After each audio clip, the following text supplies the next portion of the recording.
ములుగు జిల్లా కలెక్టరేట్లో ఇందిరా మహిళా శక్తి చీరల పంపిణీ కార్యక్రమంలో మంత్రి సీతక్క పాల్గొన్నారు. మహిళలు ఆకాశమే హద్దుగా ఎదగాలని కోరుకున్నారు. 1 కోటి మంది మహిళలను కోటీశ్వరులు చేయడమే ప్రభుత్వ లక్ష్యమన్నారు సీతక్క. చీరల పంపిణీలో అపోహలొద్దని, ప్రతి ఒక్క మహిళకు చీర అందుతుందని భరోసా ఇచ్చారు.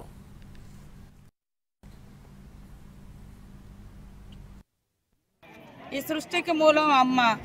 అమ్మ లేనిదే సృష్టి లేదు. మరి దేవతలు మహిళల్ని ఎక్కడైతే గౌరవిస్తారో అక్కడ దేవతలు కొలువై ఉంటారని మనకు అందరికీ తెలుసు.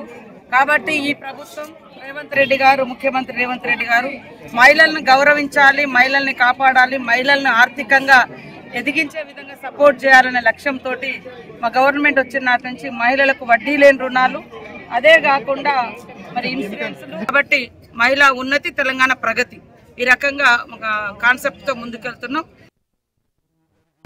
ఈ సృష్టి